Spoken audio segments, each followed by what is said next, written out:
La TVT au cœur de l'information.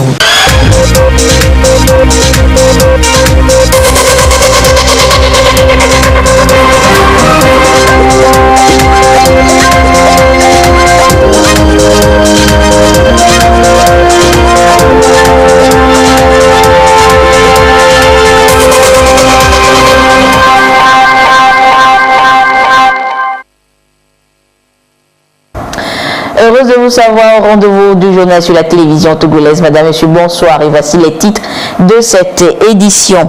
Première session du Conseil national du dialogue social. Ce matin, la crise sanitaire de l'heure a repoussé cette rencontre jusqu'à ce mois de juillet. De quoi a-t-il été question entre gouvernement, travailleurs et employeurs? Vous le saurez dans cette édition. Et puis, ce mois de juillet à septembre, la mer sera fortement agitée. Qu'est-ce qui explique ce phénomène et que doivent faire les populations vivant sur les côtes? Les réponses dans ce journal.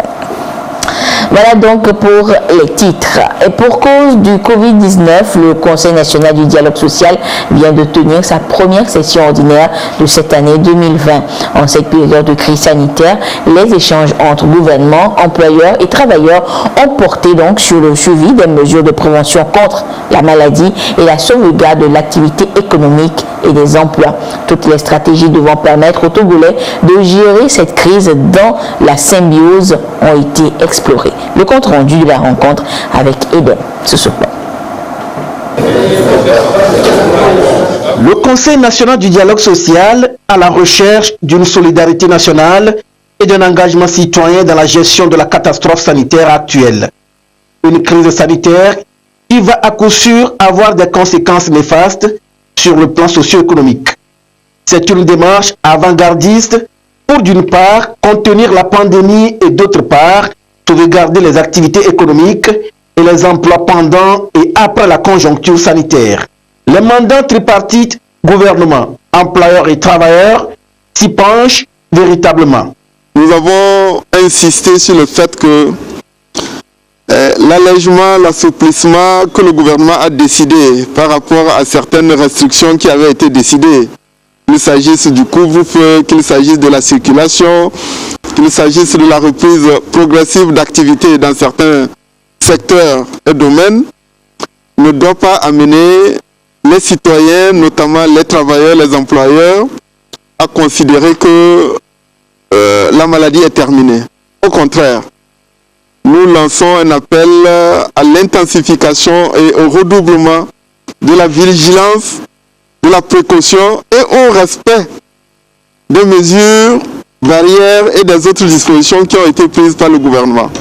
Cela est extrêmement important dans tous les lieux de travail, dans les entreprises, dans tous les milieux professionnels.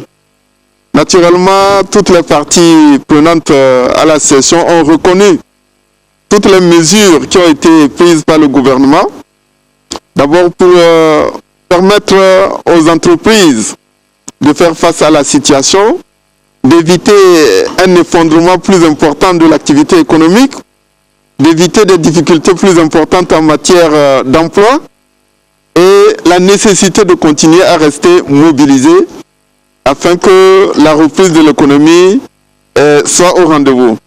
Le point de vue du gouvernement qui est également partagé par l'ensemble des partenaires sociaux, c'est qu'il faut absolument éviter de recourir à des mesures de licenciement, y compris pour des motifs économiques, et privilégier davantage les mesures de chômage technique. Ainsi, les contrats ne sont pas rompus, les relations de travail sont maintenues, même si les gens doivent subir un certain nombre de difficultés temporaires. En matière de chômage technique, le Code du travail dit que le chômage technique ne peut pas excéder 2 mois. Mais il nous paraît que le bon sens peut nous conduire à aller au-delà des 2 mois sans qu'il y ait besoin d'une modification des dispositions légales. Toutes les propositions et les différentes recommandations issues de cette première session ordinaire de l'année 2020 seront minutieusement examinées à en croire au gouvernement. Les dispositions, les débats que nous avons eus concernant la sauvegarde de l'activité économique et de l'emploi, les préoccupations et les échanges que nous avons eus concernant le secteur de la santé et le secteur de l'éducation Toutes ces questions feront l'objet de conclusions et de recommandations et tous les décideurs, notamment le gouvernement, les examinera et verra comment les traduire en actes concrets. Et enfin, nous avons évoqué les préoccupations et les attentes relatives au secteur de la santé. Nous savons que le personnel de santé est le premier au front, à la fois pour aider le pays à faire face à la pandémie. Et nous avons également évoqué la situation de l'éducation et le souhait de toutes les parties prenantes de faire en sorte que ce soit pour les classes d'examen ou demain, en ce qui concerne les classes intermédiaires ou de passage, le principe que l'année ne puisse pas être blanche, que chacun puisse contribuer à cet objectif-là. Et aussi que toutes les mesures puissent être envisagées dans un esprit de responsabilité pour préserver un climat de sérénité et d'apaisement. Le Conseil national du dialogue social a pour mission, entre autres, de participer à la réflexion sur les conditions de travail et d'émettre des avis sur les grandes orientations économiques à forte incidence sociale. En cette période d'incertitude, il est tenu de contribuer au renforcement des différentes mesures salutaires diligentées par le gouvernement en riposte à la pandémie au Covid-19. Vigilance et précautions doivent être de mise pour une lutte efficace contre le nouveau coronavirus qui continue de circuler. Le respect des mesures barrières constitue le seul salut pour rompre la chaîne de contamination. Les commerçants sont tenus d'être inscrits au registre du commerce et du crédit immobilier, en abrégé RCCM. Déclarer l'existence de son activité commerciale au RCCM est l'un des actes importants recommandés aux opérateurs économiques selon les règlements en vigueur dans le pays et qui rentrent dans le cadre de l'assainissement du climat des affaires. Allons donc ce soir à la découverte de ce registre dans le dossier signé Dodo Waré. Toute entreprise exerçant une activité commerciale sans immatriculation est considérée comme exerçant dans l'informel. L'enregistrement au registre du commerce et du crédit immobilier RCCM reste obligatoire et permet de disposer de toute information liée à la vie de l'entreprise. C'est par là qu'elle acquiert sa personnalité juridique pour exercer dans la transparence. L'inscription au RCCM se faisait autrefois en deux registres séparés avant la fusion des deux registres par l'OADA. Le registre de commerce et du crédit immobilier est défini comme étant un registre tenu au greffe de la juridiction compétente sous la surveillance du président du tribunal ou de l'autorité compétente dans l'État parti.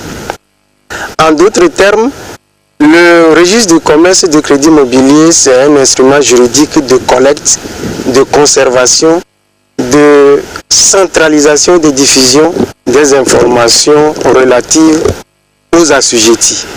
Parlant des assujettis, il s'agit des commerçants, personnes physiques et personnes morales. De par le passé, les deux informations sont reçus au greffe séparément.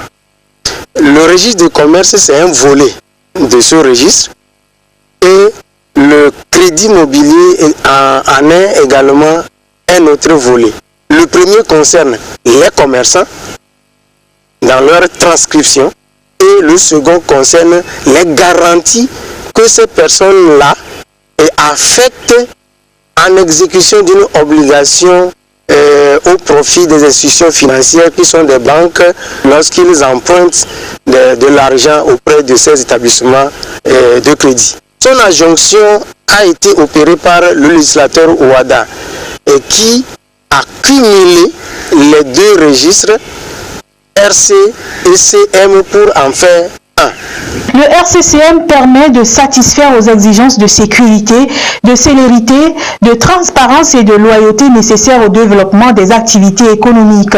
Les dispositions sont prises pour permettre aux assujettis à la formalité d'immatriculation au RCCM de faire la demande dès la création de l'entreprise.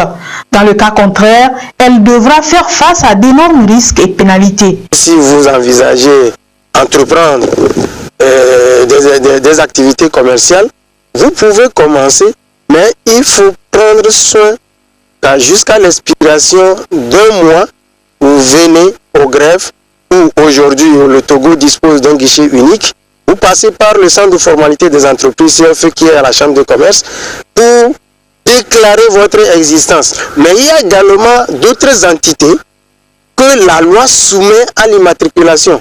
Donc le registre de commerce n'est pas limité aujourd'hui seulement aux commerçants, mais c'est élargi à toute entité. Je veux parler de tout groupement doté de la personnalité juridique, de toute personne physique exerçant une activité commerciale ou une activité professionnelle, j'allais dire, mais que la loi, et c'est là la précision, que la loi soumet à l'immatriculation. Si vous ne le faites pas, d'abord vous êtes considéré comme exerçant dans l'informel, et de deux, il y a des conséquences. C'est-à-dire ceux qui sont désassujettis et qui doivent venir faire la déclaration de leur existence et qui ne l'ont pas fait, le code pénal togolais les pénalise. Donc il y a des amendes à payer. Une partie des conséquences très lourdes, fâcheuses, c'est lorsqu'il y a un litige qui naît dans cette transaction avec les tiers devant une juridiction, il doit faire face à toutes les obligations, mais il ne jouira d'aucun avantage lié au statut de commerçant. Par contre, les avantages et opportunités pour un opérateur inscrit au RCCM sont importants. L'importance de ce registre, d'abord, c'est ça qui renseigne que le commerçant existe juridiquement. Il gagne ainsi la confiance vis-à-vis de leurs partenaires commerciaux. L'avantage pour l'opérateur économique qui en dispose, c'est justement de lui permettre au cours de la vie de l'entreprise d'effectuer toutes les formalités nécessaires que la loi leur soumet. Par exemple, une fois immatriculé, une fois déclaré commerçant juridiquement, il arrive au cours de la vie de ces entreprises des changements de situation. Par exemple, le commerçant veut changer de siège. Il veut augmenter son capital social. Il veut changer de gérant, le dirigeant. Donc tout cela va être constaté au registre du commerce pour le rendre opposable au tiers. Donc ceci étant, toute modification ultérieure qui intervient au fil des temps, c'est-à-dire au cours de la vie de ces entreprises-là, doit faire l'objet d'une publicité au RCCM. Le Togo est l'un des rares pays dont la base des données du RCCM est bien sécurisée et renseignée. Aujourd'hui, avec les réformes opérées notamment dans la dématérialisation des registres, un opérateur peut facilement s'enregistrer sur la base des fonctionnalités électroniques fiables, accessibles à tout citoyen, togolais ou étranger. Et vous découvrirez en détail le registre de commerce et de crédit mobile et son importance dans l'émission Au cœur de la nation de demain, vendredi. Les mois de juillet, août et septembre seront périlleux pour les acteurs du monde marin. La mer sera agitée pour cause de marée haute. Les populations de la commune Lac 1 et du port de pêche ont été donc sensibilisées sur ces prévisions météorologiques et les comportements à adopter en ces périodes leur ont également été prodigués et c'est une initiative de la préfecture maritime. Le compte rendu avec Marie-Ange Bida. La mer s'annonce agitée dans les mois à venir. La préfecture maritime anticipe le phénomène et part à la rencontre des populations cibles. Les acteurs du métier de la mer de la commune Lac 1 et du port de pêche sont informés sur la météo marine et sensibilisés sur les comportements à adopter. On a été instruit d'échanger avec eux pour que ces populations prennent, n'est-ce pas, la prudence en bordure de mer, ne pas faire des baignades, vraiment ça ne serait pas bien, les gens peuvent se noyer. Aussi, pour que les gens puissent parler à leurs enfants, pour qu'ils ne s'hasardent pas sur la côte. Aussi, et leur dire que du fait que cette météo marine peut avoir des conséquences négatives sur les populations, leur dire que le gouvernement a mis une cellule pour gérer ce phénomène. Cette cellule, elle est permanente 24 heures sur 24 pour qu'on puisse intervenir. Si c'est à terre, on peut sauver les vies humaines. Si c'est à mer, on peut intervenir. Le message est important au vu de la gravité de la situation. Les populations ont acté et comptent tout mettre en œuvre pour appliquer les directives données. Cette initiative a permis aux pêcheurs d'exprimer leurs préoccupations, mais également de bénéficier de ces nombreux conseils sur la gestion de cette période difficile. Nous avons fait un certain nombre de suggestions dont il a voulu en tenir compte. La rencontre a été couplée de sensibilisation sur le respect des mesures barrières. Elle se fera également sur d'autres sites dans les jours à venir. Elle suscite la plupart du temps inquiétude et panique chez les populations du littoral et surtout chez les pêcheurs.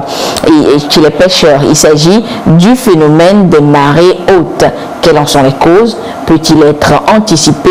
Quel est son impact? Et surtout, quelles sont les dispositions à prendre pour préserver les biens et la vie?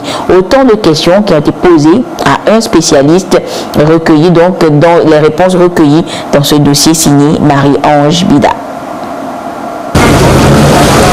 Les marées hautes sont un phénomène marin qui se produit chaque année. Elles créent parfois tristesse et désolation au sein des populations du littoral. Embarcations détruites ou abîmées, populations délogées et parfois même perte en vies humaines. Les pêcheurs se retrouvent désemparés, sans repère. On n'a jamais eu de l'expérience là-dessus. Tout ce que nous appelons souvent les anomalies climatiques. Là, ça ne prévient jamais. Ça ne prévient jamais. Pour la montée des marées, bon, il y a des fois, ça vient brusquement. Il y a des fois, il y a certaines manières qui nous démontrent que demain là, il va y avoir, par exemple, la tornade. S'il va y avoir la tornade, on sait que quand la nature change de position, on sait déjà que demain il y aura quelque chose. Mais les mouvements de mer là, ça franchement, il n'y a personne, je ne sais pas, peut-être que c'est les scientifiques qui pourront le savoir. Le phénomène est naturel, c'est une suite de facteurs qui convergent et créent in fine les marées hautes et la puissance des vagues qui s'abattent sur les côtes. Ce qui crée le phénomène des marées, c'est l'attraction entre la Terre et la Lune. Lorsque la Lune est plus proche de la Terre, cette attraction est plus grande. Or, l'océan étant constitué d'eau qui est fluide, donc lorsqu'on attire, ça a l'aspect de se bomber. Et lorsque cette force s'interrompt, l'eau se relâche. Et donc ça fait un mouvement de va-et-vient. Et lorsque ça se vient vers les côtes, ça se déferle sous forme de vagues qui maintenant inondent nos populations côtières. Donc quels que soient les cas, le phénomène des marées existe. Sauf qu'il y a des moments où ce phénomène est plus fort. Au Togo, ce que nous observons de juin à septembre est un phénomène océanographique couplé au phénomène de marée. Les vents sont de plus en plus forts et du coup, il faut dire que l'origine première des vagues, c'est les vents. Ce que les vents créent, couplé maintenant au phénomène de marée, ça s'amplifie. Et c'est ce qui fait qu'on observe les dégâts. Le troisième paramètre qu'on peut ajouter, c'est les changements climatiques. L'origine ou les causes sont donc connues. Des prévisions peuvent être faites, aussi bien empiriques que techniques. C'est juste de mettre une jauge qui permet aux pêcheurs de voir que l'eau monte ou l'eau descend. Ou bien de mettre un drapeau et tu vois la manière dont le drapeau flotte, tu sais que le vent est fort ou pas. Scientifiquement, pour pouvoir au moins prédire un peu le futur, un tant soit peu, il y a des modèles. En fait, on se base sur des équations mathématiques. Aujourd'hui, tu peux aller sur Internet, consulter certains sites spécialisés en la matière et tu pourras essayer de voir, tu tapes une date et tu essaieras de voir un peu quel sera l'état de la mer. Mais je rappelle que tout ceci, ce n'est qu'une probabilité. Il faut que les pêcheurs s'équipent des gilets de sauvetage. Les populations qui vivent le long des côtes et de la pêche doivent s'approprier ces conseils pour que la mer soit toujours pour eux pourvoyeuse de ressources. Et l'Agence nationale de la protection civile et ANPC, elle, continue de sensibiliser les populations sur les risques d'inondation et d'autres aléas dans le Grand Lomé. L'idée est de réduire les impacts de ces phénomènes naturels, surtout en cette saison de pluie. Solange Amandé et Yasmine Kodia pour le compte rendu. Des saisons de pluie sont souvent accompagnées d'inondations avec pour conséquence des pertes en vies humaines et en matériel. L'Agence nationale de la protection civile s'engage à réduire les risques de catastrophes, d'inondations élargies aux autres aléas climatiques en cette période de pluie.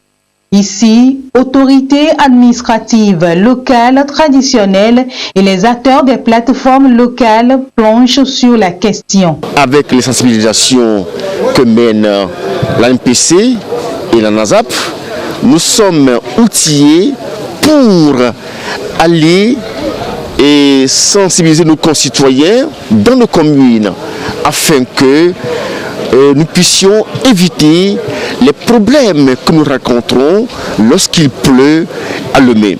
Et c'est le lieu, une fois encore, d'attirer l'attention de nos concitoyens que le civisme est important. Nous n'avons pas le droit de jeter les ordures dans les caniveaux. Cette sensibilisation va être poursuivie donc avec les cartes d'inondation que nous avons eues, de même que les maires. Et les maires sont chargés donc de relayer cette sensibilisation au niveau de leur population.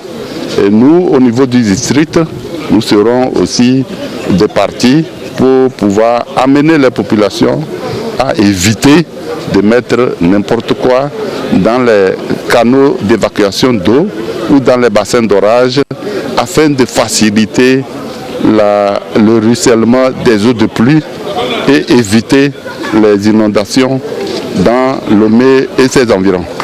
L'ANPC entend ainsi mettre à leur disposition des moyens de prévention et d'alerte des éventuelles catastrophes dans les localités. L'Agence nationale de la protection civile, qui assure la plateforme de réduction des risques de catastrophes, a organisé cette campagne de sensibilisation dans la région maritime.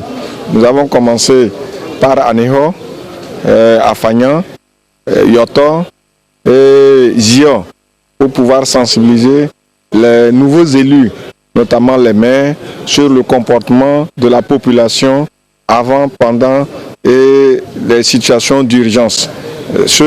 Pour pouvoir échanger, il faut qu'on arrive à inculquer la culture du risque à la population à la base. Le système d'alerte précoce communautaire a été d'une importance capitale dans la prévention des inondations et autres aléas. L'ANPC s'y attelle pour écarter le danger afin de mettre en sécurité les populations. Communiqué sur la situation de la pandémie au nouveau coronavirus Covid-19 au Togo à présent. À ce jour du jeudi 9 juillet 2020, la situation de la pandémie se présente comme suit. Le nombre de cas confirmés est de 704.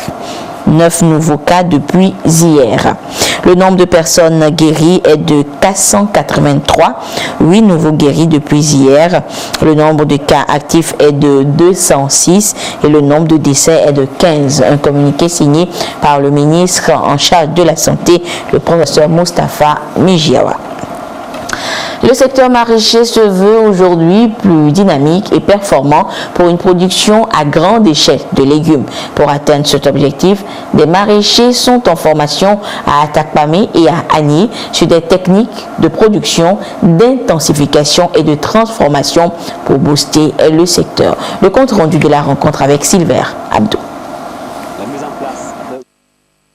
Ils sont aujourd'hui nombreux sur le terrain, les maraîchers. Mais la production demeure toujours faible pour satisfaire la demande des populations. Ce déficit de production est lié à plusieurs facteurs qui aujourd'hui limitent l'essor de ce sous-secteur au Togo. Entre autres facteurs, la méconnaissance par les producteurs du choix des espèces et leur calendrier cultural, ainsi que les difficultés liées aux travaux préparatoires des sols. Et pour relever ce défi, les techniciens en la matière s'engagent à apporter leur expertise pour mieux les accompagner dans la bonne pratique de cette culture. Chaque terrain est spécifique. pour une culture donnée. On va leur montrer les cultures qui sont adaptées à la région des plateaux. Ça, c'est la première des choses. Les périodes de plantation, quelles sont les périodes tout le long de l'année, quelles sont les périodes qui sont les périodes de forte productivité. Donc, parce qu'on ne peut pas planter n'importe quelle culture à n'importe quel moment. Donc, il faut situer les périodes de forte production et mettre la culture en terre en ce moment-là. Outre ces techniques, bien d'autres pratiques liées à la bonne gestion des terres pour une production à grande échelle. Elles consistent au traitement pour la fertilité des sols. Ici également, les techniciens s'engagent à les orienter. On va leur apprendre comment faire le compostage au niveau de leurs exploitations et comment ils vont utiliser ces produits issus du compostage pour pouvoir améliorer la fertilité de leur sol. Au niveau des techniques culturelles, ils doivent connaître comment semer les densités à utiliser pour pouvoir obtenir un rendement élevé au niveau de leurs exploitations et les périodes à laquelle ils doivent faire des interventions pour tirer meilleur profit. Des groupes cibles de maraîchers sont donc d'ores et déjà identifiés pour acquérir ces techniques de production. Ce sont eux qui bénéficient de cette présente formation ici à Nangbeto, dans le Gou et à Agné. Il s'agit des maraîchers, membres de l'association Tous Unis contre la pauvreté dans la préfecture de Logou et ceux issus de la préfecture d'Agné et de l'Est Mono. Une formation appuyée par le Fonds national d'apprentissage et de perfectionnement professionnel FNAFPP, formation destinée à leur permettre d'améliorer leur rendement. À l'issue de la formation, ces maraîchers puissent être maîtres d'eux-mêmes. Être maîtres, c'est qu'ils puissent faire en sorte que le traitement ou la culture et les différents types de produits qu'ils doivent développer sur le terrain ne soient plus un sujet tabou pour eux. Le but, c'est d'amener les maraîchers, c'est-à-dire ceux de Logou, à profiter économiquement du lac artificiel Nangbeto et ceux de l'Est Mono et de l'Agné à jouir du fruit du fleuve Mono qui traverse leur localité. Ils vont être donc appuyés sur les techniques de production et d'identification des cultures maraîchères ainsi que les voies de transformation et l'organisation dans la commercialisation. Au terme de la loi du 13 mars 2007 relative à la décentralisation et aux libertés locales au Togo, les citoyens ont le droit de saisir les élus locaux sur les questions et sujets qui les concernent. Cette saisine est faite par l'intermédiaire du bureau du citoyen.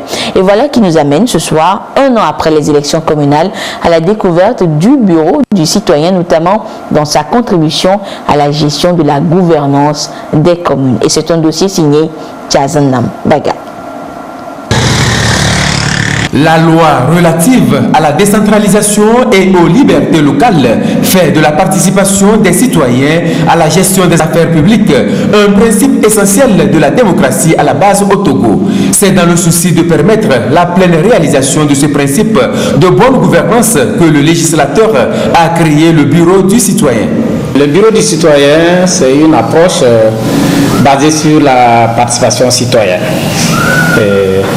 C'est un instrument qui permet le contrôle citoyen de l'action publique.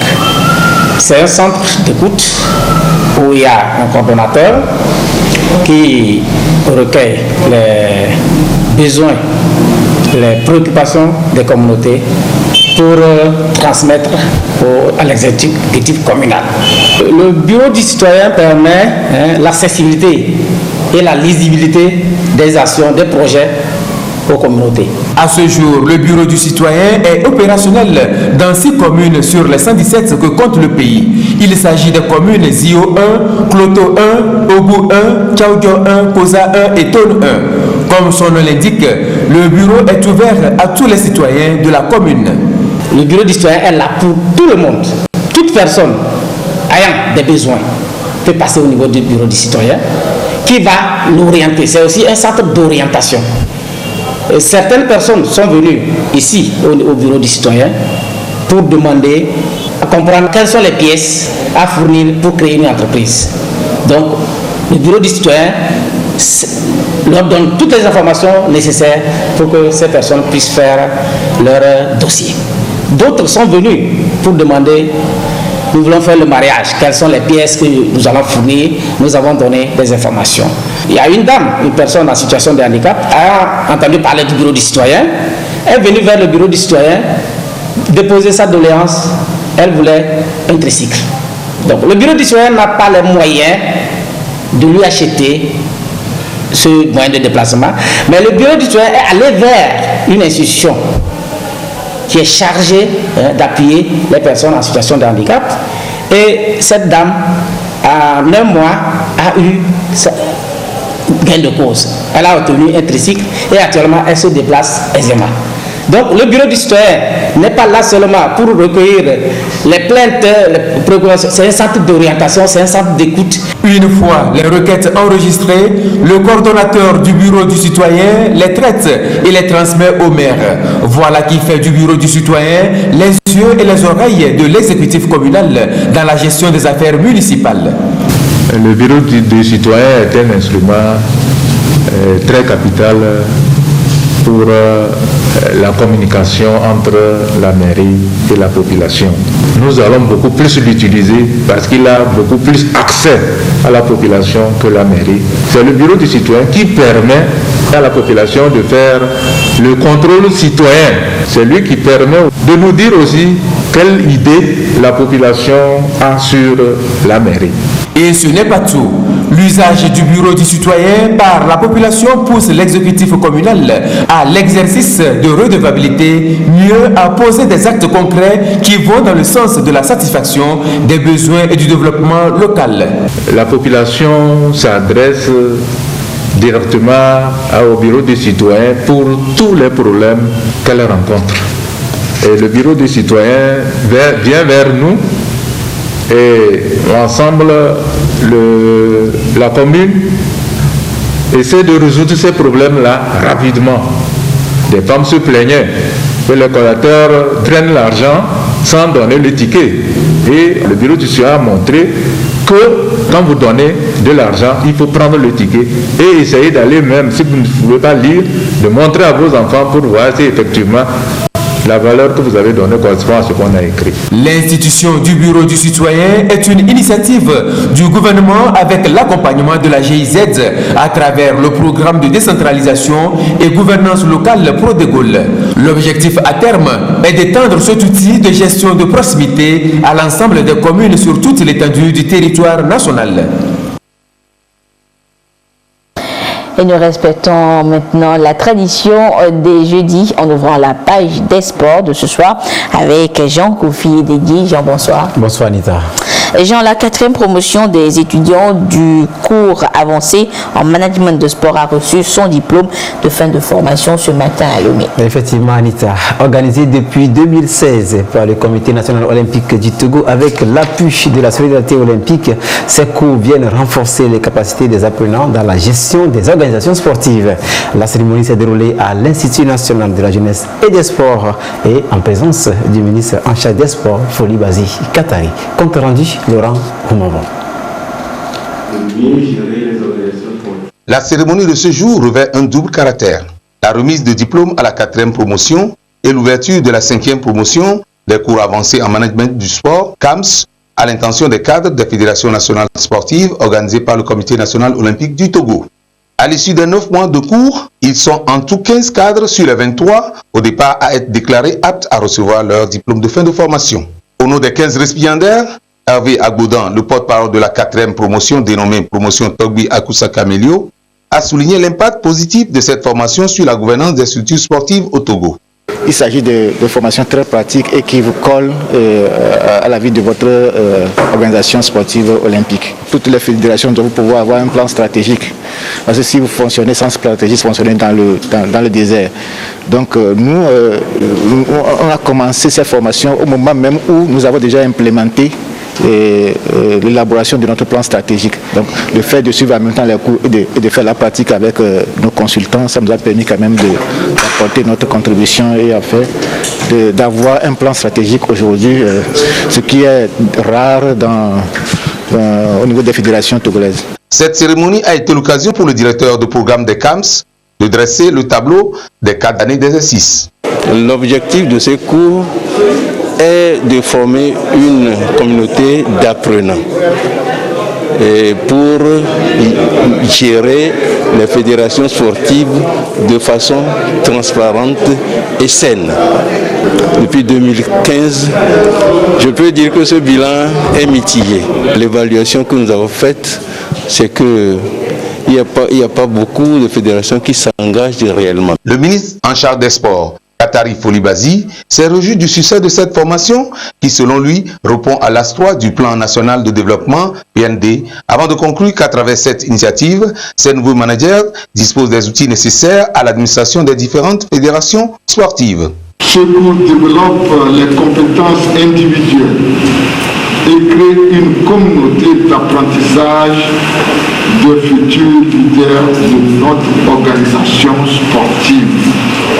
Sous l'impulsion du chef de l'État, à qui nous exprimons ici notre reconnaissance et toute notre gratitude pour son attachement à l'éducation citoyenne, à la formation et à l'épanouissement intégral du citoyen et dont la vision du progrès social s'inscrit dans l'axe 3 du plan national de développement. La 4e promotion des cours avancés en management du sport CAMS, Samba, et la 5e, parrainée par Akereburu Manassé, fait son entrée pour une durée de 4 mois au lieu de 9 habituellement pour cause de coronavirus. Et Jean, la pratique sportive nous préserve de plusieurs maladies. Et toutes les disciplines sportives jouent ce rôle. Ce soir, nous allons nous intéresser au tennis de table qui présente de multiples avantages dans la prévention et la guérison de plusieurs pathologies. Aflim Johnson.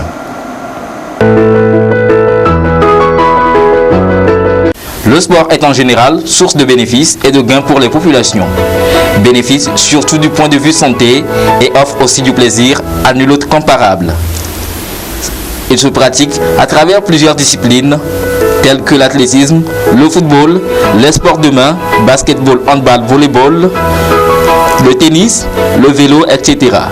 La liste est longue, très longue. Parmi ces disciplines, l'on citera le tennis de table. S'agissant de cette dernière, sport d'origine chinoise, il offre de multiples avantages. Au-delà de la bonne forme physique et du gain pécuniaire qu'il donne à ses pratiquants, le tennis de table a le mérite de préserver les athlètes des maladies. Mieux, il guérit chez certains des pathologies et pas des moindres. Le tennis de table est un sport de loisir et en même temps un sport de compétition. Ce sport n'est pas un sport de contact. Donc c'est le sport qui présente, il fait partie des sports qui présentent le moins de risques de se blesser.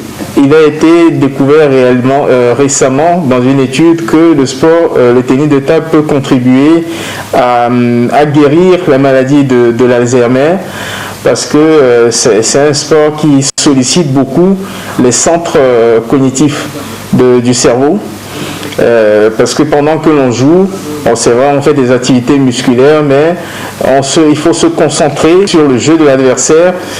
Ça, je parle du sport de la compétition de haut niveau, pour pouvoir faire une lecture du jeu de l'adversaire.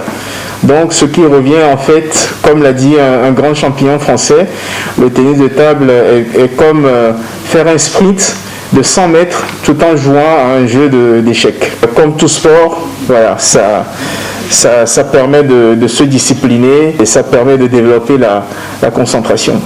Mon cas personnel, ce sport m'a permis d'avoir un certain équilibre physique. Il me permettait de faire de l'exercice et surtout de transpirer au moins 1 à 2 fois par semaine, comme c'est indiqué par les professionnels de la santé, pour pouvoir éliminer les toxines et oxygéner le cerveau. Pratiqué au Togo, ce sport a permis au pays de décrocher des médailles continentales et mondiales.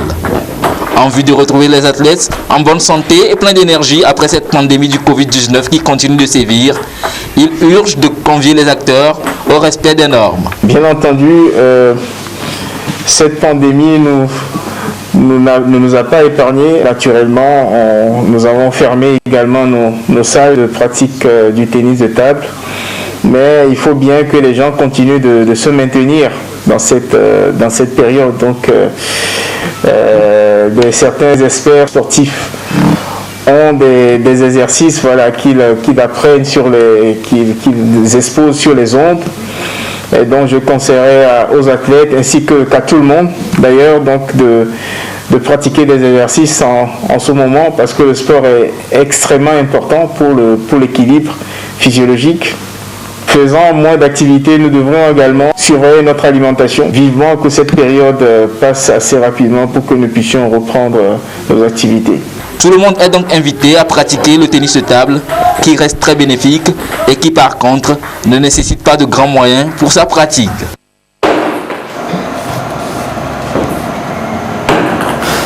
Et merci pour ces bons conseils sportifs. Jean, une dernière information avant de finir. Oui, c'est le rappel du prochain rendez-vous des sports sur la première. Bien, c'est samedi à partir de 13h45 dans Sport et Détente. Merci Jean, et on se retrouve donc jeudi et prochain. Ordonnance numéro 2020-003 portant prorogation des mesures relatives à la gestion de la COVID-19 prises dans le cadre de l'état d'urgence sanitaire. Le président de la République, sur le rapport du Premier ministre, le Conseil des ministres entendu ordonne. Article 1er. Les mesures prises dans le cadre de l'état d'urgence sanitaire pour faire face à l'épidémie de la COVID-19 sont prorogées pour une durée de 45 jours. Article 2. La présente ordonnance qui entre en vigueur à compter du 16 juin 2020 sera exécutée comme loi de l'État et publiée au journal officiel de la République togolaise suivant la procédure d'urgence. Signé le président de la République, Faure Essazimna Nyazimbi. Et c'est sur cette ordonnance donc que se referme cette édition. Merci de votre fidélité à la télévision togolaise. Respectons les mesures barrières pour éviter le coronavirus au Togo. Excellent suite de nos programmes. Au revoir.